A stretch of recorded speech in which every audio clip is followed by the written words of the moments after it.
Hello everyone, मैं विनय पांडे और आप देख रहे हैं आपका अपना YouTube channel target botany classes. दोस्तों, आज हम लोग प्राचीन इतिहास ख़त्म करने वाले हैं। ओके, तो चलिए फटाफट से क्वेश्चन को सॉल्व करते हैं और आज इस वीडियो में हम लोग प्राचीन इतिहास को समाप्त कर देते हैं। ओके, देखिए पहला क्वेश्चन है, फटाफट से क्वेश्चन लगाते हैं। और एक बात और बताना चाहते हैं आपसे कि जितने भी क्वेश्चन हैं एक किसी ना किसी एग्ज़ाम में पूछे हुए हैं। ओके, आलतू फालतू क्वेश्चन नहीं है। ओके, इम्पॉर्टेंट क्वेश्चन है, जितने भी क्वेश्चन हैं सब के सब इम्पॉर्टेंट हैं। आगे देखिए, देखते हैं मिलिंद पन्हो क्या है।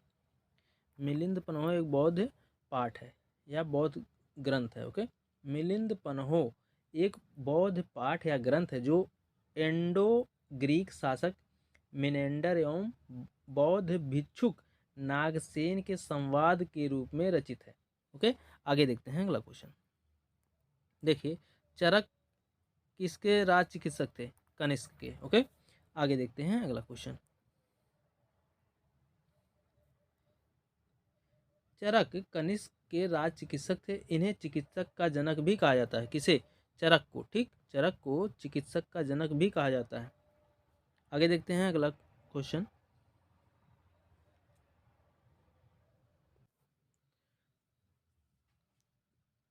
चरक ने एक पुस्तक लिखी है, चरक संहिता। ओके, आगे देखते हैं।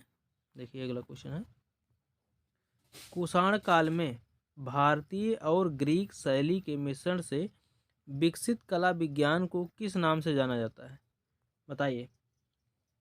ऑप्शन नंबर सी सही है, गांधार कला। ओके, आगे देखते हैं अगला क्वेश्चन। कौन सी कला ग्रीकों बौद्ध कला के नाम से भी जानी जाती है? बताइए, कौन सी कला ग्रीकों बौद्ध कला के नाम से भी जानी जाती है? बताइए। गांधार कला। ऑप्शन नंबर फर्स्ट ही सही है। आगे देखते हैं। देखिए, कुषाण वंश के प्रसिद्ध राजा का नाम क्या था? कनिष्क। कुषाण वंश के प्रसिद्ध राजा का नाम कनिष्क था। आगे देखते हैं। कनिष्क किस वर्ष में राज सिंहासन पर आरूढ़ हुआ या बैठा? 78 ईसा पूर्व। ठीक, आगे देखते हैं। देखिए, शक संवत किसने और कब शुरू किया? बताइए, शक संवत किसने और कब शुरू किया? कौन सा ऑप्शन सही है? ऑप्शन नंबर डी सही है। ठीक, कनिष्क ने 78 ईस्वी में किया। ठीक, शक संवत किसने और कब शुरू किया? कनिष्क ने 78 ईस्वी में किया। आगे देखते हैं अगला क्वेश्चन। देखिए, बौद्ध धर्म का संरक्षक कुषाण शासक कौन था? बताइए।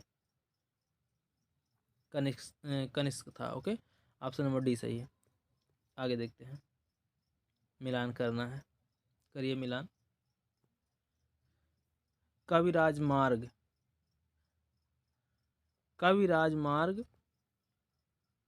अमोघ वर्ष। ओके, आदि पुराण, आदि पुराण, जिनसेन।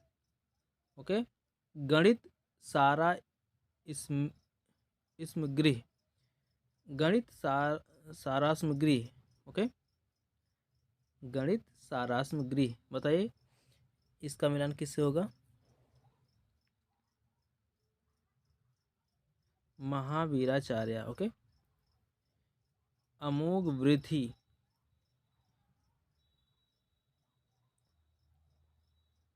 संकटायन। ओके, यही आपका आंसर सही है। मिला लीजिए कौन सा ऑप्शन सही है। ओके, कविराज, अमोघ वर्ष, आदि पुराण, जिनसेन, गणित सारा स्मृह।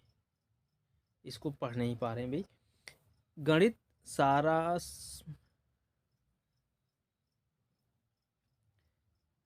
गणित सारास्मगृह। ओके, महावीराचार्य, अमोघ वृद्धि, संकटायन। ओके, आगे देखते हैं। देखिए, निम्न में से जोड़े बनाइए। जोड़े बनाना है भाई, बनाइए। कौन सा जोड़ा सही है? विक्रम संवत सही मिलान हुआ है भाई, पहले का तीसरे से। ठीक, शक संवत, विक्रम संवत जो है 58 BC, ओके। और शक संवत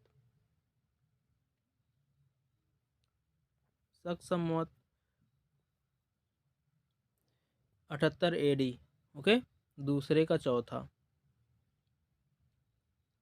और कलचुरी संवत पहले से मिलान 248 AD। और गुप्त संवत जो बचा है उसी से होगा 320 AD, ओके। तो ऑप्शन नंबर कौन सा सही है? ऑप्शन नंबर सेकंड सही है, बी, ओके। आगे देखते हैं। कला की गांधार, ठीक, कला की गांधार शैली किसके शासनकाल में पनपी थी? बताइए कौन सा ऑप्शन सही है? कनिष्क के शासनकाल में, ओके। ऑप्शन नंबर सी सही है। कला की गांधार शैली कनिष्क के शासनकाल में पनपी थी या फिर उसका निर्माण हुआ था, उदय हुआ था, ओके। आगे देखते हैं। प्राचीन काल में निम्नलिखित में से कौन कलिंग का एक महान शासक था? बताइए। Question number 12, Kharavela, okay. Kalinga का एक महान शासक कौन था? खारवेल था। आगे देखते हैं अगला क्वेश्चन। देखिए, राजा खारवेल किस चेदी वंश के महानतम शासक थे? बताइए। कलिंग के, ठीक। राजा खारवेल किस चेदी वंश के महानतम शासक थे? कलिंग के, ओके। आगे देखते हैं अगला क्वेश्चन। देखिए, कलिंग शासक खारवेल ने संरक्षण दिया जैन धर्म को, ओके। ऑप्शन नंबर डी सही है। आगे देखते हैं। देखिए अगला क्वेश्चन है, सातवाहन का सबसे बड़ा शासक कौन था? Gautamiputra Satakarni, okay. Option number B सही है। आगे देखते हैं। देखिए, निम्नलिखित में से विद्या की सबसे पुरानी पीठ कौन सी है? बताइए। Question number 16, Takshashila, okay. Option number first सही है। नालंदा एवं उज्जैन गुप्तकालीन, जबकि विक्रमशिला पाल युगीन विद्या केंद्र थे, ओके। तो निम्नलिखित में से विद्या की सबसे पुरानी पीठ कौन सी थी? तक्षशिला थी, ओके। आगे देखते हैं।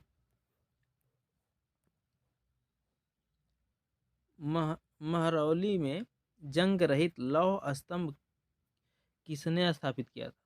बताइए। महरौली में जंग रहित लौह स्तंभ किसने स्थापित किया था? गुप्त ने, ओके। ऑप्शन नंबर फर्स्ट सही है। आगे देखते हैं। गुप्त राजा जिसने विक्रमादित्य की पदवी ग्रहण की थी वह था चंद्रगुप्त द्वितीय। ऑप्शन नंबर बी सही है, बी बोल रहे हैं, सी सही है। आगे देखते हैं। देखिए, चंद्रगुप्त द्वितीय और किस नाम से जाना जाता था? चंद्रगुप्त द्वितीय और किस नाम से जाना जाता था? बताइए। विक्रमादित्य। ऑप्शन नंबर सी सही है। देखिए, गुप्त काल में चांदी के सिक्के को कहते थे, गुप्त काल में चांदी के सिक्के को क्या कहते थे? बताइए। रुपयक। ऑप्शन नंबर बी सही है। आगे देखते हैं। हरिसेन निम्नलिखित राजाओं में से किसका राज कवि था? हरिसेन समुद्रगुप्त का। ऑप्शन नंबर बी सही है, ओके। आगे देखते हैं अगला क्वेश्चन।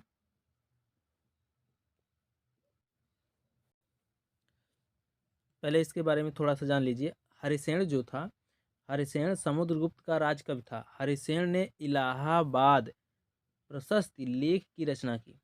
इलाहाबाद प्रशस्ति लेख की रचना किसने की? हरिसेन ने की, ओके। समुद्रगुप्त को भारत का नेपोलियन कहा जाता है। ये बहुत ही इंपॉर्टेंट है। समुद्रगुप्त को भारत का नेपोलियन कहा जाता है। समुद्रगुप्त ने अश्वमेध कर्ता की उपाधि धारण की तथा इसे कविराज भी कहा जाता था। किसे? समुद्रगुप्त को कविराज कविराज भी कहा जाता था और अश्वमेध कर्ता की उपाधि भी धारण की थी। किसने? समुद्रगुप्त ने। समुद्रगुप्त को भारत का नेपोलियन भी कहा जाता है। ये सब बातें याद रखिएगा, ओके। आगे देखते हैं अगला क्वेश्चन। देखिए, लिच्छव दौहित्र किसे कहते हैं? लिच्छव दौहित्र किसे कहते हैं बताइए? समुद्रगुप्त को, देखिए एक नाम और मिल गया, लिच्छव दौहित्र समुद्रगुप्त को कहते हैं। ओके, 4 नामों से जाना जाता है समुद्रगुप्त, याद रखिएगा। अश्वमेधकर्ता, भारत का नेपोलियन, कविराज और लिच्छव दौहित्र। ओके, समुद्रगुप्त को ही कहते हैं। आगे देखते हैं। देखिए, रोमन साम्राज्य के साथ भारत का व्यापार रोम पर किसके द्वारा आक्रमण के साथ समाप्त हो गया? हुणों के द्वारा। ओके, ऑप्शन नंबर सी सही है।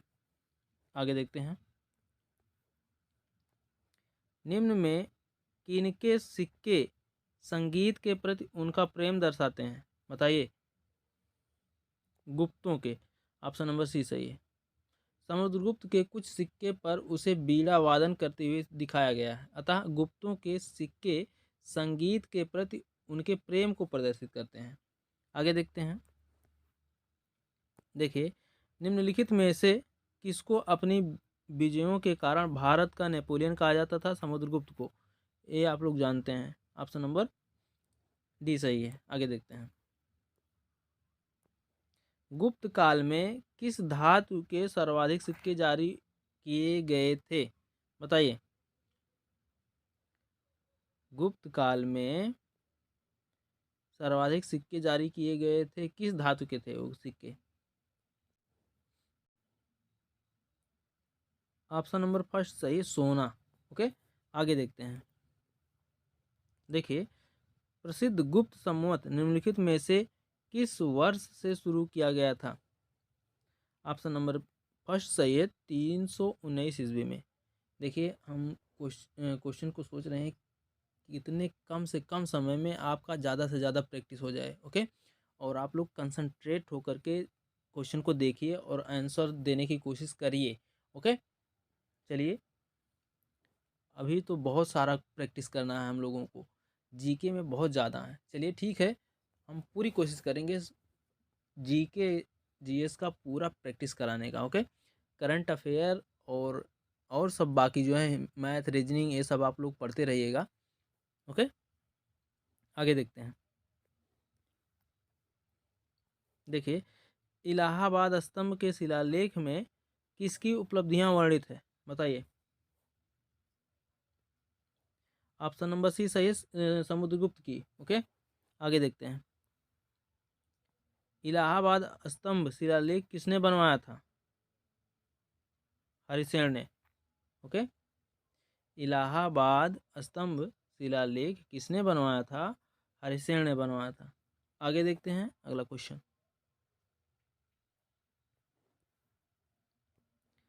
पंचतंत्र की कथाओं का संकलन किसने किया?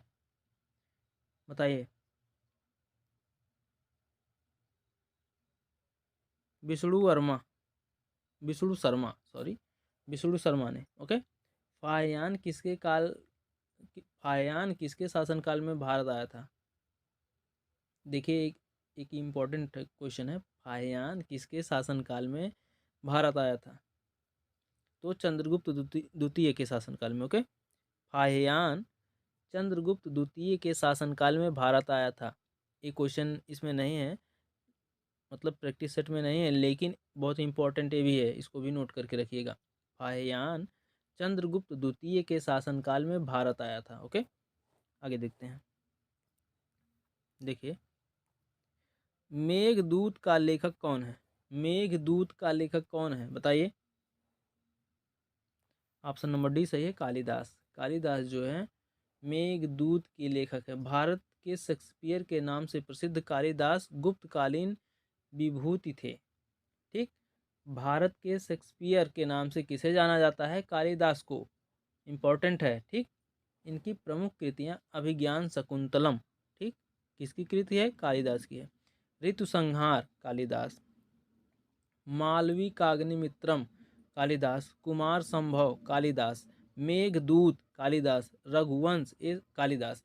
ये सब जो कृतियां हैं कालिदास की हैं। ओके, नोट करते हुए चलिएगा आप लोग। आगे देखते हैं। देखिए, निम्नलिखित में से वह व्यक्ति कौन है जो चिकित्सक नहीं है? बताइए। चरवाक। ठीक, चरवाक जो है एक चिकित्सक नहीं है। सुश्रुत, चरक और धन्वंतरी प्राचीन भारत के आयुर्वेद के प्रमुख ज्ञाता और चिकित्सक थे। चरवाक चिकित्सक नहीं थे, बल्कि वे अपने भौतिकवादी दर्शन के लिए जाने जाते थे। आगे देखते हैं अगला क्वेश्चन। प्राचीन भारत के विख्यात चिकित्सक धन्वंतरी ने अपना परामर्श किसके दरबार में दिया था? ऑप्शन नंबर सी सही है, चंद्रगुप्त द्वितीय के। ओके, आगे देखते हैं अगला क्वेश्चन। वराह मिहिर थे, वराह मिहिर कौन थे? बताइए। एक प्राचीन खगोलविद। ओके, ऑप्शन नंबर डी सही है, एस्ट्रोनॉमर थे। एक प्राचीन खगोलविद या एस्ट्रोनॉमर थे वराह मिहिर। आगे देखते हैं अगला क्वेश्चन। किसके शासनकाल के दौरान अजंता की गुफाएं निर्मित की गई थी? बताइए। किसके शासनकाल के दौरान? गुप्त शासनकाल के दौरान। ओके, आगे देखते हैं।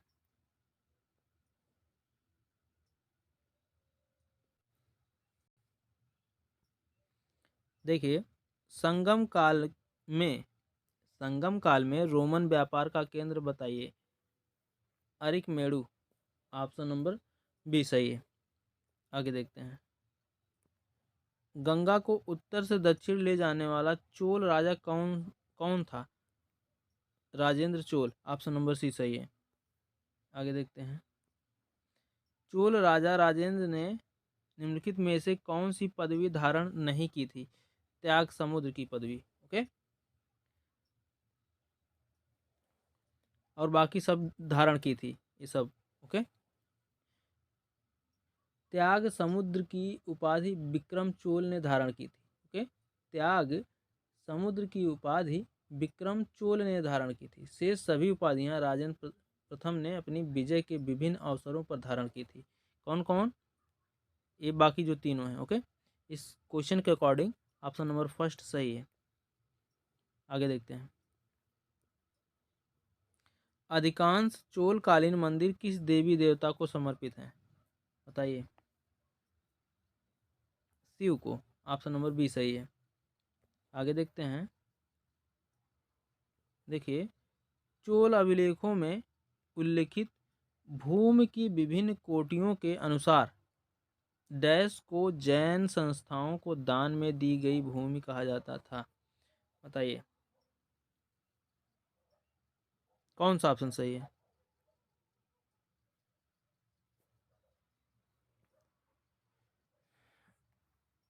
पल्ली चंदनम। ठीक, ऑप्शन नंबर डी सही है, पल्ली चंदनम। आगे देखते हैं। देखिए, चोल वंश भारत के किस भाग में अधिकतर शासन करते थे? मिट गया है एक वर्ड, करते। ठीक, चोल वंश भारत के किस भाग में अधिकतर शासन करते थे? तो ऑप्शन नंबर डी सही है, दक्षिण में। ओके, आगे देखते हैं। निम्नलिखित में से किस चोल राजा ने लंका यानी सिंहल को पहले जीता था? राज प्रथम। ऑप्शन नंबर बी सही है। आगे देखते हैं अगला क्वेश्चन। किस चोल शासक ने श्रीलंका के उत्तरी भाग को जीतकर अपने साम्राज्य का एक प्रांत बनाया था? राजा राज। ऑप्शन नंबर सी सही है। आगे देखते हैं। उत्तर मेरूर शिलालेख से किसके प्रशासन से संबंधित जानकारी मिलती है? चोल के। ठीक, ऑप्शन नंबर बी सही है। आगे देखते हैं। किस चोल शासक ने नई राजधानी गंगईकोंडा चोलपुरम का निर्माण किया? राजेंद्र प्रथम। ऑप्शन नंबर फर्स्ट सही है। आगे देखते हैं। चोल राजाओं का शासन था तमिलनाडु पर। ऑप्शन नंबर फर्स्ट सही है। चोल राजाओं का शासन था तमिलनाडु पर। ओके, आगे देखते हैं अगला क्वेश्चन। प्राचीन साम्राज्य की राजधानी कहाँ पर थी? प्राचीन साम्राज्य की राजधानी कहाँ पर थी बताइए। उदयपुर, उरैयूर। ओके, हम सोचे पाए भाई उरैयूर। ऑप्शन नंबर फर्स्ट सही है। आगे देखते हैं। देखिए, एलोरा में कैलाश नाथ मंदिर का निर्माण किसने किया? Question number 14।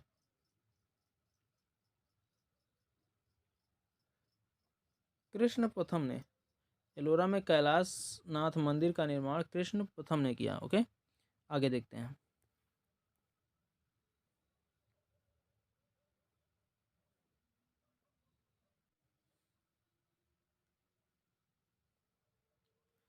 देखिए,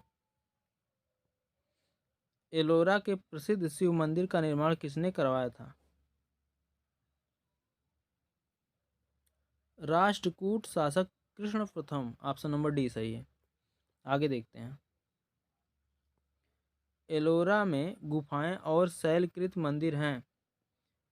हिंदू, बौद्ध, जैन। ऑप्शन नंबर डी सही है। निम्नलिखित में से कौन सी पुस्तक राष्ट्रकूट के राजा अमोघवर्ष ने लिखी थी? कविराज मार्ग। ऑप्शन नंबर डी सही है। आगे देखते हैं। देखिए, महाबलीपुरम के सप्त पैगोडा किसके द्वारा संरक्षित कला के साक्षी हैं? चोलों के द्वारा। ऑप्शन नंबर सी सही है। आगे देखते हैं। निम्नलिखित में से क्या राष्ट्रकूटों का सर्वाधिक चिर अस्थायी योगदान है? कन्नड़ काव्य के 3 कवि पंपा, पोन्ना और रान्ना तथा कैलाश मंदिर। ऑप्शन नंबर बी सही है। आगे देखते हैं। एलोरा में ठोस शैल को काटकर बनाए गए प्रसिद्ध कैलाश मंदिर का निर्माण निम्नलिखित में से किनके संरक्षण में किया गया था? राष्ट्रकूट। ऑप्शन नंबर डी सही है। आगे देखते हैं। कौन सा प्राचीन भारतीय साम्राज्य नीचे उसकी राजधानी के साथ गलत जोड़े के रूप में अंकित है? पल्लव और Vellore. Okay, option number C सही है। बाकी और सबकी राजधानी सही है। ठीक, बाकी जितने पांड्य, मदुरई और जितने भी साम्राज्य और उनकी राजधानी है वो सब के सब सही है। ए भी सही है, ए भी सही है, ए भी सही है। ऑप्शन नंबर सी गलत है और इस क्वेश्चन के अकॉर्डिंग यही ऑप्शन नंबर सी सही है। ओके, आगे देखते हैं। किस पल्लव शासक के शासनकाल में पल्लवों और चालुक्यों के बीच लंबा संघर्ष शुरू हो गया था? बताइए।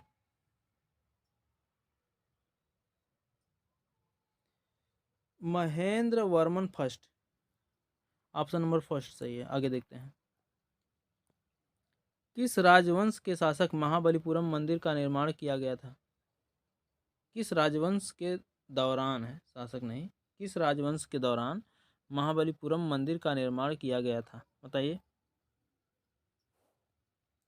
पल्लव राजवंश। ऑप्शन नंबर बी सही है। आगे देखिए। देखिए, महाबलीपुरम में रथ मंदिरों का निर्माण किस पल्लव शासक के शासनकाल में हुआ था? नरसिंह वर्मन वर्मन प्रथम। ऑप्शन नंबर बी सही। आगे देखते हैं। पुलकेशिन द्वितीय किसका महानतम शासक था? वातापी के चालुक्य। ऑप्शन नंबर डी सही है। आगे देखते हैं। निम्न में से कौन सा शिलालेख चालुक्य सम्राट पुलकेशिन द्वितीय से संबंधित है? बताइए। एहोल। ऑप्शन नंबर सी सही। आगे देखते हैं।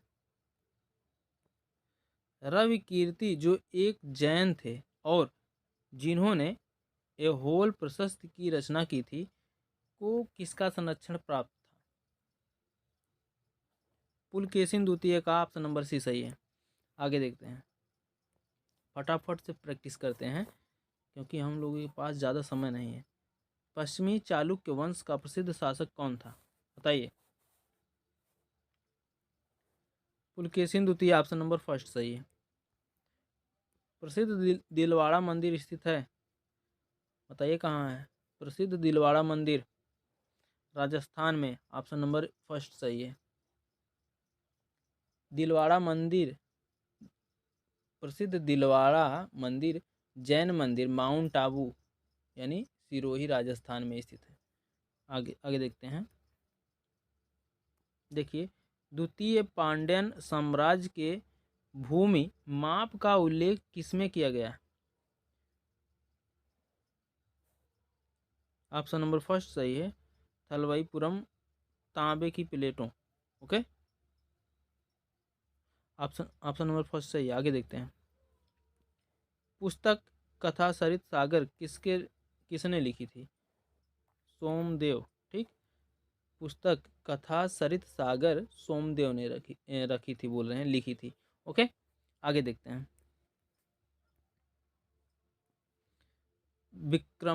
विक्रमांक देवचरित्र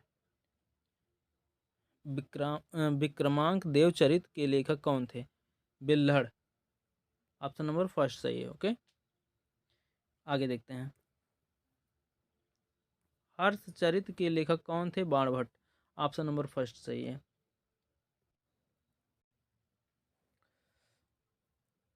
बाणभट्ट हर्षवर्धन के दरबारी कवि थे।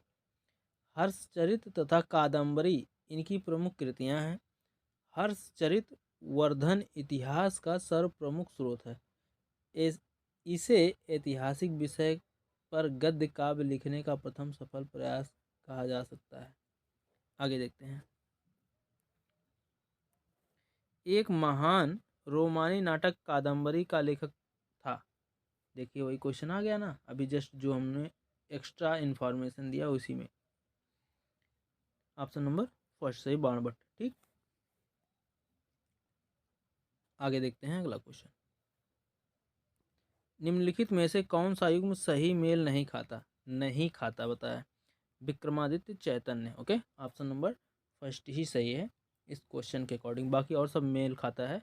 Harshvardhan, Hiuen Tsang, Akbar, Todarmal, Chanakya, Chandragupta Maurya, okay.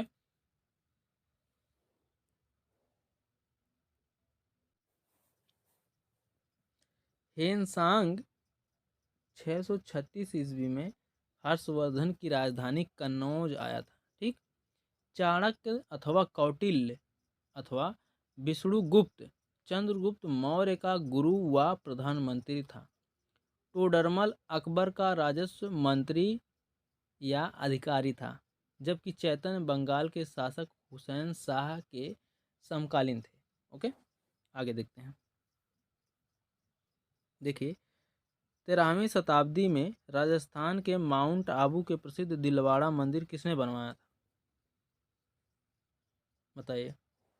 तेजपाल ने, ऑप्शन नंबर डी सही है।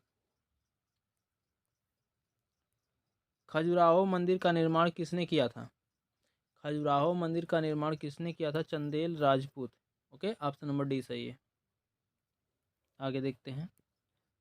मध्य प्रदेश में खजुराहो समूह के स्मारकों में किस धर्म यानी धर्मों के मंदिर हैं, हिंदू जैन दोनों, ऑप्शन नंबर सी सही है।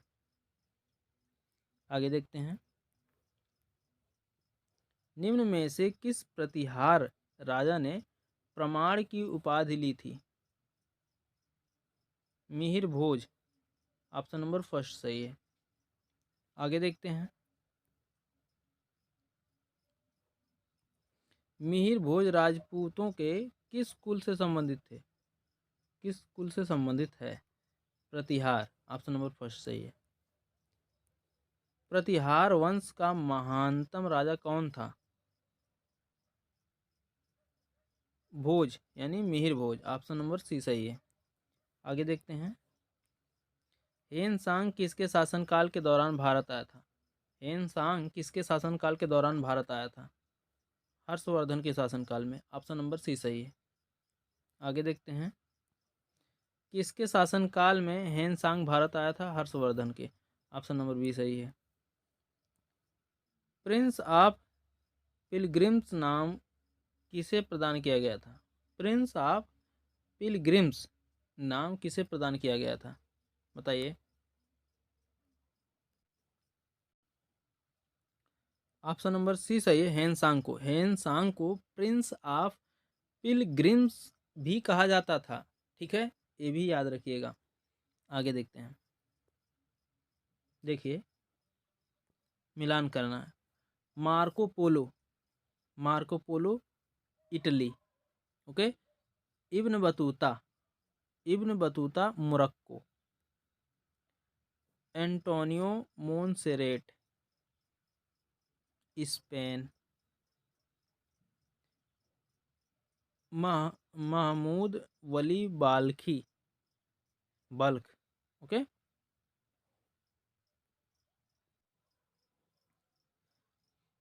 मार्को पोलो इटली का निवासी था। इब्न बतू इब्न बतू सॉरी इब्न बतूता मोरक्को का निवासी था।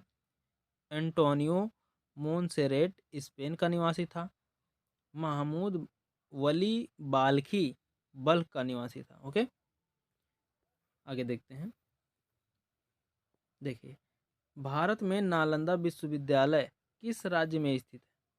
बिहार में। ऑप्शन नंबर बी सही है, ओके। आगे देखते हैं, श्रृंगेरी, बद्रीनाथ, द्वारका और पुरी में 4 मठ स्थापित किए गए थे आदि शंकराचार्य द्वारा। ऑप्शन नंबर सी सही है, ओके। आगे देखते हैं, नालंदा विश्वविद्यालय को नष्ट करने वाला मुस्लिम आक्रमणकारी था मोहम्मद बिन बख्तियार, ओके। नालंदा विश्वविद्यालय को नष्ट करने वाला मुस्लिम आक्रमणकारी था मोहम्मद बिन बख्तियार। ऑप्शन नंबर सी सही है। आगे देखते हैं, हर्षवर्धन को किसने पराजित किया था? पुलकेशिन द्वितीय ने। ऑप्शन नंबर बी सही है। आगे देखते हैं, हर्षवर्धन का समकालीन दक्षिण भारतीय शासक कौन था? पुलकेशिन द्वितीय। ऑप्शन नंबर बी सही है। हर्षवर्धन की आरंभिक राजधानी कहाँ थी? बताइए। थानेश्वर, ठीक। हर्षवर्धन की आरंभिक राजधानी थानेश्वर थी। आगे देखते हैं, संस्कृत नाटक नागानंद की रचना किस शासक द्वारा की गई थी? हर्षवर्धन के द्वारा। ऑप्शन नंबर बी सही है। 738 ईस्वी में अरबों को पराजित किया था प्रतिहारों ने। ऑप्शन नंबर ए सही है। आगे देखते हैं, सांची का महान स्तूप है मध्य प्रदेश में। सांची का महान स्तूप मध्य प्रदेश में है। आगे देखते हैं, कोणार्क का सूर्य मंदिर किसने बनवाया था? कोणार्क का सूर्य मंदिर किसने बनवाया था? बताइए। नरसिंह देव प्रथम ने, ओके। ऑप्शन नंबर बी सही है। आगे देखते हैं, गीत गोविंद के रचयिता कौन है? जयदेव। ऑप्शन नंबर बी सही है। गीत गोविंद के रचयिता जयदेव हैं, ओके। आगे देखते हैं, दिल्ली सबसे पहले तोमर राजपूतों के काल में राजधानी बनी, ओके। ऑप्शन नंबर फर्स्ट सही है। आगे देखते हैं, देखिए जिद्दा नाम की रानी ने भारत के किस भाग पर 980 से 1003 ईस्वी तक शासन किया? कश्मीर। ऑप्शन नंबर बी सही है, ओके।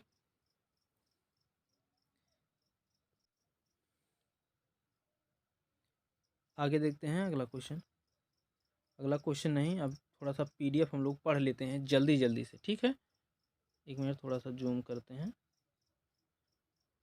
देखिए आप लोग पढ़ते हुए चलिए हमारे साथ। तक्षशिला विश्वविद्यालय किन दो नदियों के बीच स्थित है? सिंधु नदी तथा झेलम।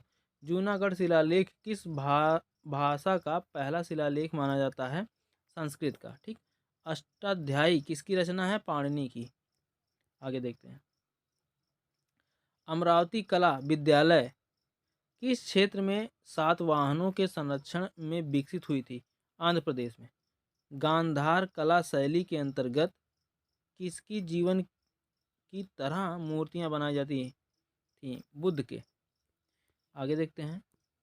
मथुरा कला विद्यालय की आकृतियां धब्बेदार लाल पत्थर की बनी होती हैं। ओके। योग दर्शन के प्रतिपादक थे पतंजलि। पूर्व गुप्त काल में लोहा, सोना, टीन एवं चांदी में से कौन सी वस्तु निर्यात की सामग्री नहीं थी? टीन। आगे देखते हैं। कल्हड़, मैत्रेयी, कालिदास एवं पाणिनि में से कौन संस्कृत का प्रथम व्याकरणविद था? पाणिनि। ओके। गांधार कला किन दो कलाओं का समायोजन है? हिंद यूनानी। भारतीय कला का वह कौन सा स्कूल है जो ग्रेको रोमन बौद्ध आर्ट के नाम से भी जाना जाता है? गांधार। ओके। आगे देखते हैं। देखिए 1 मिनट, इसको थोड़ा सा छोटा करते हैं।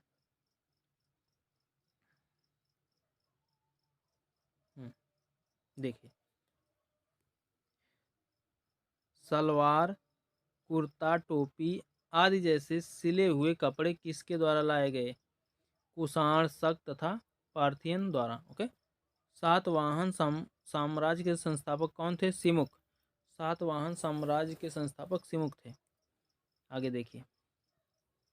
महाकाल मंदिर उज्जैन, श्रृंगेरी मठ चिकमंगलूर जिला। ठीक। चिकमंगलूर जिला। सूर्य मंदिर कोणार्क। जैन मंदिर खजुराहो। नोट है, खजुराहो के मंदिर वैष्णव, शैव, शाक्त एवं जैन धर्म से संबंधित है। ओके। आगे देखते हैं। पाणिनि द्वारा रचित पुस्तक का नाम क्या है? अष्टाध्यायी। आगे देखते हैं। न्याय सूत्र किसने लिखी? गौतम ने। नालंदा यानी महाविहार का निर्माण किसने शुरू करवाया था? कुमारगुप्त ने। घटोत्कच जिसने 290 से 305 ईसा पूर्व में राज्य किया था, किस साम्राज्य का राजा था? गुप्त साम्राज्य का। ओके। आगे देखते हैं।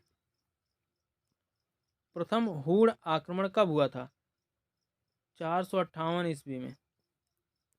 आगे देखते हैं। किस साम्राज्य को हिंदुत्व का स्वर्ण युग माना जाता है? गुप्त युग को। ठीक। भारत के इतिहास में किसके शासनकाल को भारत का स्वर्णिम युग कहा जाता है? गुप्त साम्राज्य के। आगे देखते हैं। देखिए, आदि शंकराचार्य प्रारंभिक 8वीं सदी के दौरान भारत के एक दार्शनिक और धर्मशास्त्री थे जिन्होंने अद्वैत वेदांत के सिद्धांत को समेकित किया था। ओके। एलोरा की गुफाएं महाराष्ट्र में हैं। कौन सी गुफाएं बौद्ध धर्म, हिंदू धर्म और जैन धर्म के धार्मिक कला की सांस्कृतिक मिश्रण है? एलोरा गुफाएं। ठीक।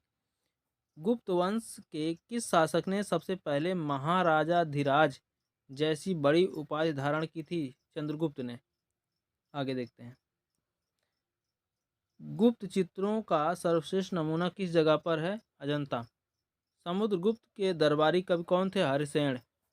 सब इम्पोर्टेंट टॉपिक हैं। ओके। कोई भी टॉपिक मिस मत करिएगा। हम तो कहेंगे कि क्वेश्चन पीडीएफ को एक बार फिर से रिपीट कर लीजिएगा। ओके। क्योंकि हम जो है जल्दी जल्दी से कर रहे हैं ताकि जो है कम समय में ज़्यादा प्रैक्टिस हो पाए क्वेश्चन का। ओके। इसलिए देखिए, प्रसिद्ध जंग प्रतिरोध लौह स्तंभ कहाँ स्थित है? दिल्ली। आगे देखते हैं।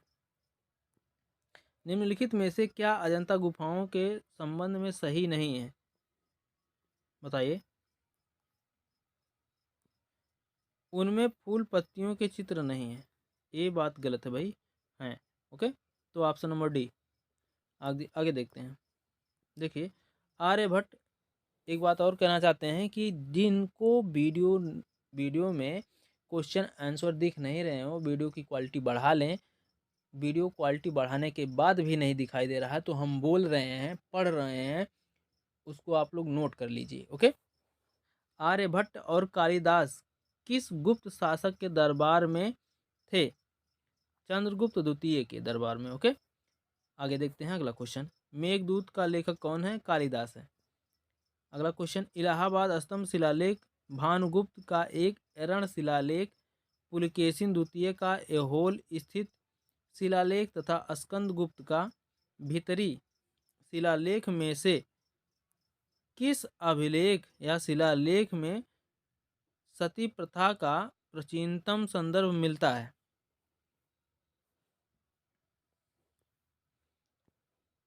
भानुगुप्त ऋण शिलालेख में। ओके। आगे देखते हैं। देखिए, मीनार शिखर गोपुरम में से कौन सा द्रविड़ शैली के मंदिर वास्तुशिल्प की विशेषता है? सभी चोल अभि चोल अभिलेखों में उल्लिखित भूमि की विभिन्न कोटियों के अनुसार शालाभोग, ठीक, शालाभोग को किसी विद्यालय के रख रखाव की भूमि कहा जाता था। ओके। आगे देखते हैं। चोल अभिलेखों में उल्लिखित भूमि की विभिन्न कोटियों के अनुसार वेल्लन वगाई, ठीक, वेल्लन वगाई को गैर ब्राह्मण किसान स्वामी की भूमि कहा जाता था। ओके।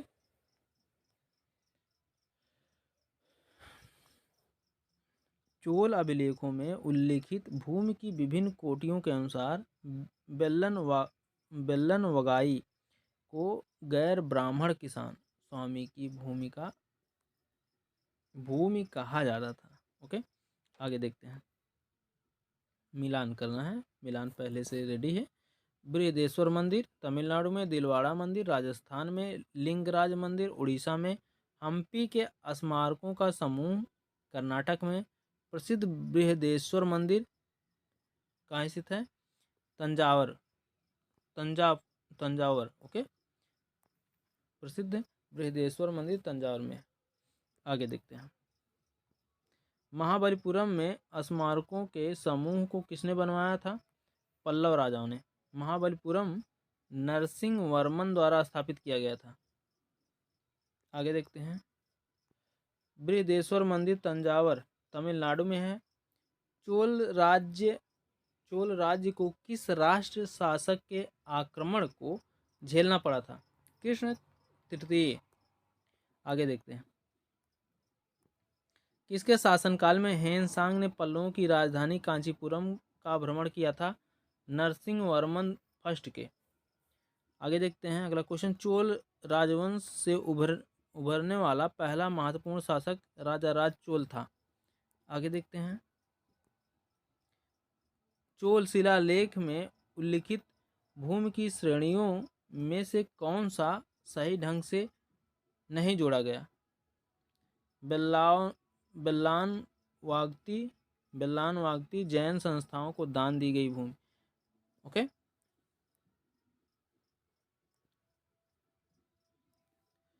पल्लवों की राजधानी कहाँ थी? कांचीपुरम। संगम साहित्य में किस राजवंश का उल्लेख नहीं किया गया है? कदम्ब का। ओके। आगे देखते हैं। देखिए, थोड़ा सा जूम करते हैं।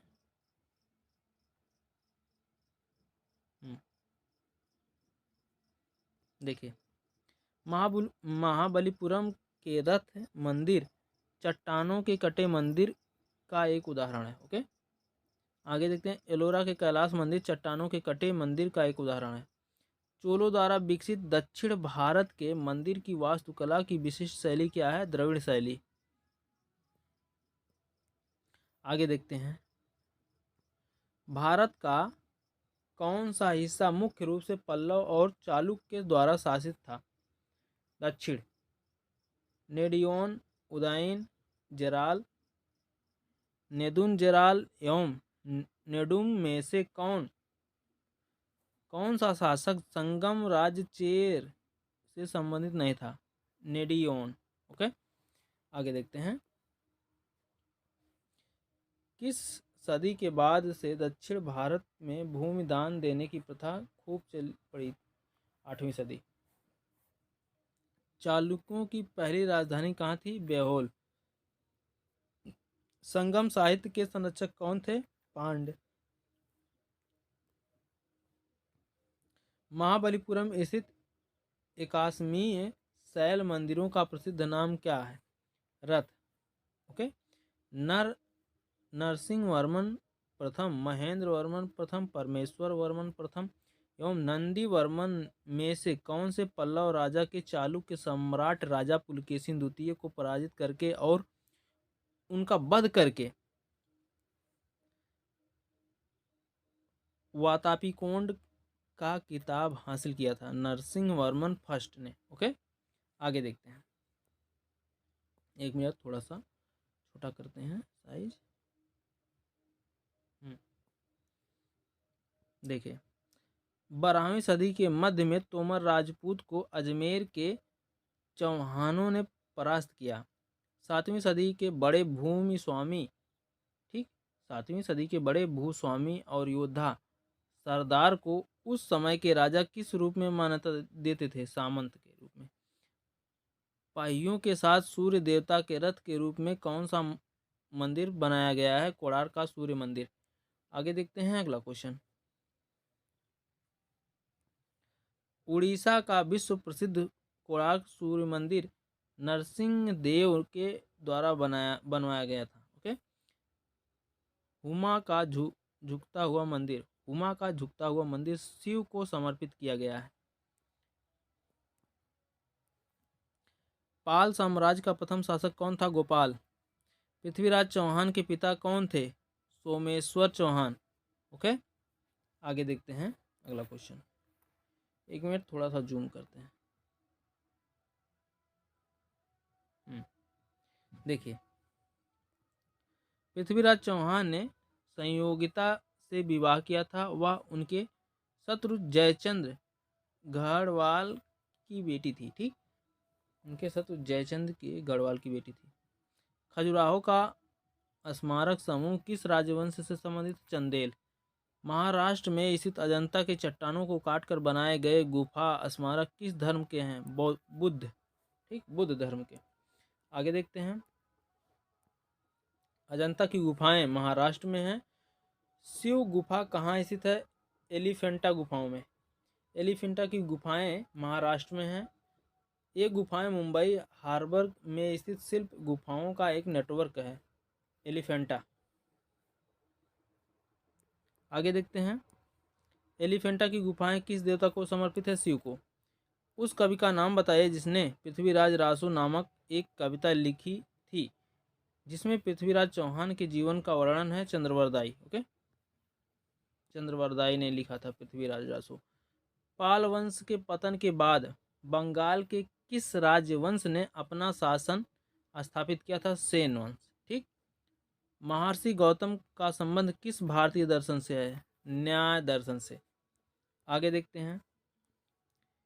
कुलीन प्रथा पाल, प्रतिहार, राष्ट्रकूट एवं सेन में से किसके शासनकाल से संबंधित था? सेन। ओके, आगे देखते हैं अगला क्वेश्चन।